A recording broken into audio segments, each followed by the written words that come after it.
Today I'm going to be talking to you a little bit about coping mechanisms, specifically with children that have been involved in terrorism attacks, okay?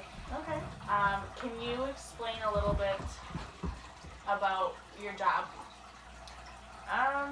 My current job, I work as a loadmaster for an airline company, and we specialize in military charters. Okay. So I do a lot of international travel and domestic travel as well. Where are your main lines? Like, where do you mainly go?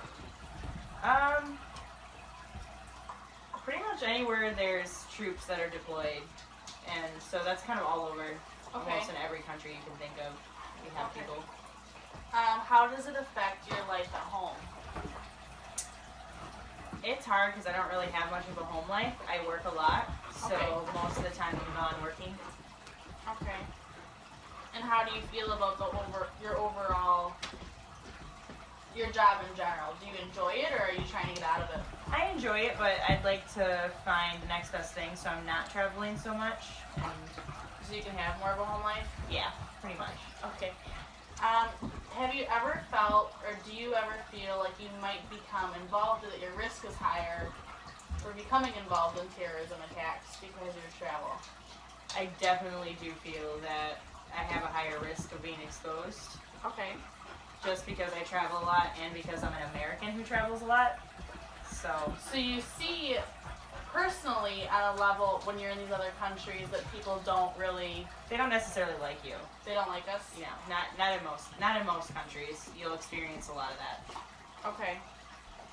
Do you know any information about the terrorist attacks? Like, have you heard when you travel about things that are going on, or? Quite a bit. I work a lot out of Germany, and when we had those stabbings and the gentleman that axed a few people on the trains, that was just like an hour and a half away from where I work, from my mainline station. Yeah.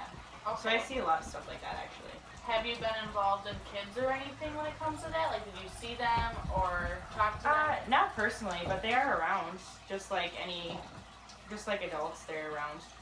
Okay. And unfortunately they're exposed to it as well. Okay. I found a couple facts about it, and it said that there have been approximately 90,000 total terrorist attacks worldwide throughout the time period of 2006 to 2013. The statistics were distressingly high in the early 2000s due to the terrorist attacks by Al Qaeda on the United States and the wars in the Middle East during that time period.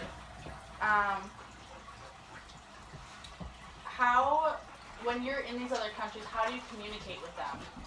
Just normally, like if it involves food and travel and stuff, or? Yeah, communication's pretty basic for the most part. A lot of people usually, surprisingly, they speak English. Okay. For the most part, like I said. But communication is pretty to the minimum, actually. Why is that? It's hard getting around and making a point with other people, and it is pretty stressful when you go and you cycle through like 7 different countries in a week, and then you gotta, focus on their customs and what they believe in and what's acceptable, what's not acceptable. So sometimes it's just easier to kind of hang by yourself. Okay. Have you ever had threats made to you?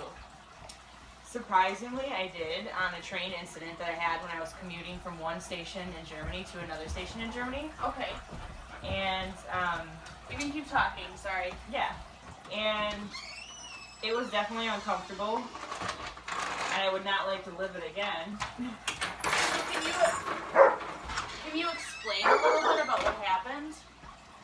I was commuting from work, and these 2 Syrian gentlemen came up to me and approached me at the train station, and they claimed that they were confused about how the train system operates. And they said they knew I was an American just by the way I dress, which surprisingly you do know Americans versus locals when you're in Germany. Okay. And it kind of escalated from there, where they were following me, and then German Special Investigations with the German Air Force and the U.S. Air Force had to get involved later, and they had to actually find the 2 gentlemen to interrogate them further, because there was other specific information that was provided by these gentlemen that hinted towards being linked with ISIS, essentially. Oh, that's so scary. Mm-hmm. Okay. So in circumstances like that, you said that you don't really specifically interact with children regularly on your job, correct? It's just No, kind of like when you're in the country. Not very often. Only usually when I'm in the countries commuting. Okay. Alright. So I'm going to kind of talk to you a little bit about coping mechanisms and emotional support during, there was a circumstance where you were involved, or if you knew people, specifically children that were involved in cases where terrorism had occurred, okay? So coping mechanisms, can you tell me what you normally do to cope with stress in your life? Granted, your job's going to be extremely stressful. Your relationships, long distance, that's got to be stressful. And you're not home all the time. So what do you normally do to cope with stress? I think I like to stay busy and do a lot of busy work. So that might actually not be a good thing because it's hard to learn how to wind down and relax when I do come home, and it's very uncomfortable when I come home. So I kind of fill it with a lot of that. I fill the void with busy work, or I do a lot of like driving around and stuff like that. So. And you start working out more. Yeah, I started to go to the gym and try to get healthy habits into my life. Okay, and that's awesome. Working out, it's really great. It's a healthy way to cope with stress. In circumstances where you're not able to do that, like when you're on flights and stuff like that, statistics say that breathing techniques and small, like muscle relaxation techniques can be extremely beneficial. That slow, deep breathing in through your nose, holding it for a couple seconds, then exhaling through your mouth. That's going to be extremely beneficial for you, specifically while you're traveling like this, like the way that you are. Here, children in other countries have a tendency to be more oblivious to the constant crime acts that are occurring in their environment because it's more common to them. They're not aware of the reasoning behind why things happen. Crime, terrorism. They're more vulnerable to the acts of crime and terrorism because they are so oblivious to why it's going on. Can you think of any therapeutic coping mechanisms that they could use as children? Providing emotional support, support systems, stuff like that. I'm not really sure. I'm not too familiar with children, to be honest with you. But I think it's really hard for kids to understand that there's bad people in this world.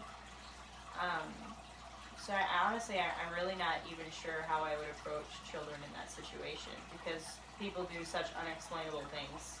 And because the culture is so different. And cultures are extremely different as well. Yeah. Right. Do you notice, probably not with use of the children thing, in different cultures, they're not as open, to speaking with their kids about stuff like this sometimes, and I feel like America is so different from other countries, so it's hard to explain about how families over there would react with their children. Right. They say that art is a really huge benefit, especially for kids. They can express themselves in an art form, so that if they don't have that support system that they can, at least it's expressing it and it's not creating negative habits. Do you think that you could list or name 3 or 4 people that you yourself would be able to get a hold of in a good support system if you had to? I definitely think Scott, my boyfriend, is a great support system for me. He definitely is always there and takes really good care of me. Okay. Obviously you. And I have quite a few coworkers that I work with that can relate to me on a personal level when it comes to my job because we work together so often. So you both That experience are very, it. yeah, and they're very available to talk almost all the time. Okay. Yeah, because all of us have experienced the same things, so. Okay. What do you think are your most common fears that are associated with your job, or just people that are in the communities that you work in? I definitely am afraid of being caught up in some sort of terrorism crisis quite frequently, especially when I'm traveling in the Middle East or in Europe. And after that train incident in Germany as well.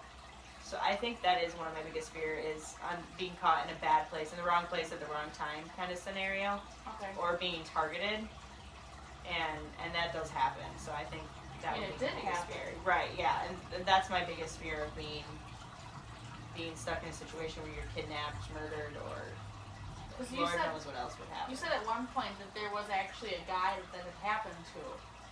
Yeah, we did have a gentleman who had an issue in Russia, or in Latvia, which is next to Russia.